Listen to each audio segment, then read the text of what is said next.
For as early as I can remember, I've been going to church. In my life, I've attended many different churches: traditional churches, contemporary churches, small churches, large churches, churches with mixed congregations, congregations where I was one of a few number of black people, and of course, black churches. I never thought anything about it.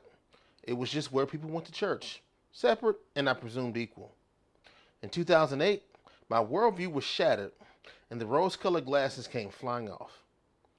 Barack Obama was elected the 41st president and the first of African descent, and I thought we, as a nation, had arrived. Then America fought back. I'd always known there were injustices: racism, sexism, even ageism, but I thought we were getting past that.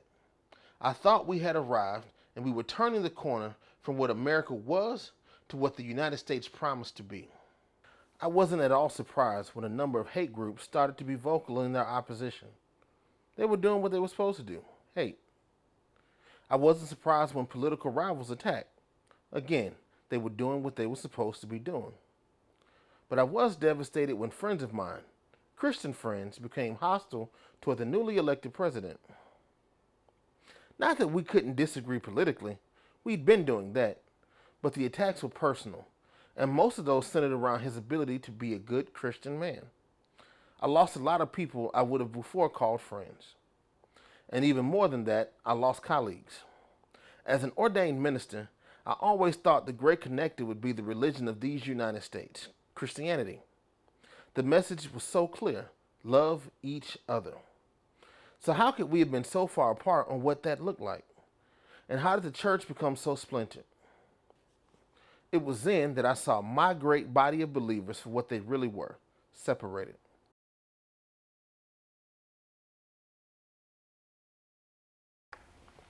I would say in general, the purpose of the overall church is to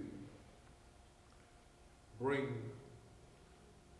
humanity uh, back to Christ or back to God.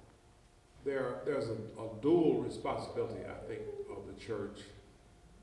The first is that of evangelism, that is, sharing the message of salvation of Christ. And the second is what we might call Christian education or nurturement, the training and teaching, the equipping of the saints for the work of the ministry.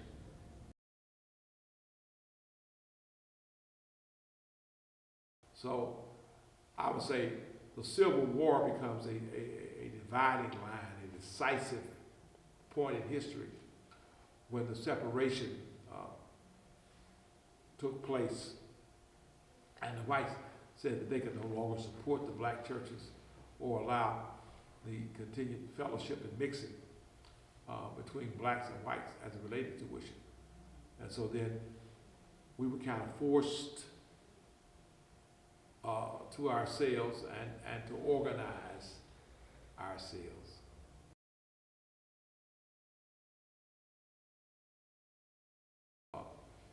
There were those cultural differences that kind of gave rise to that. And then now people talk about sensitivity to the needs of the congregation and the needs of the people.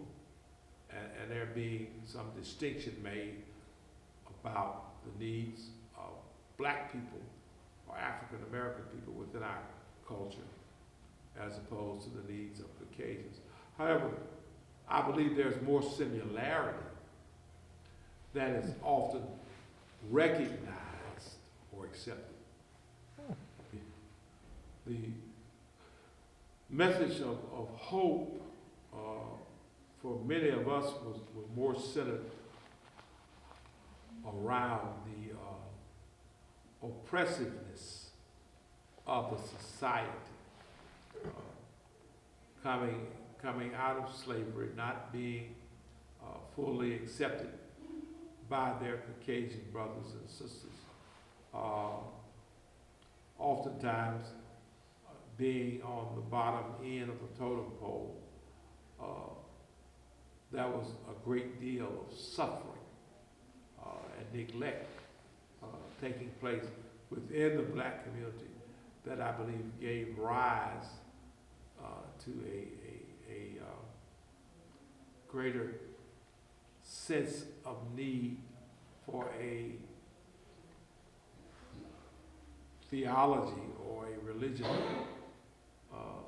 that gave hope to the community.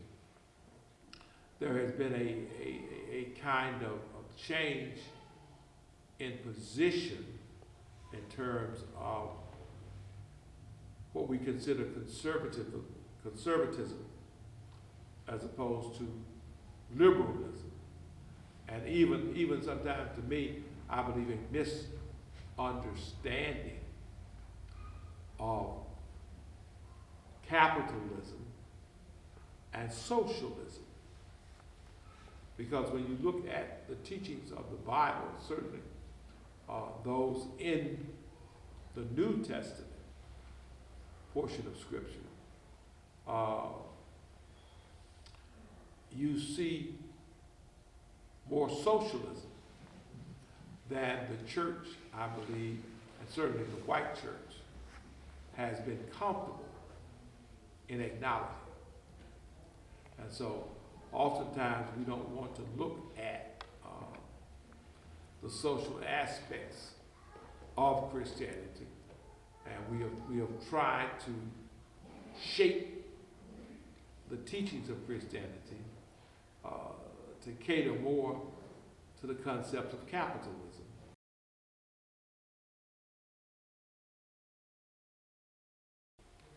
No, I don't think we've outgrown our need for a separate black church, and I'll give you another example there.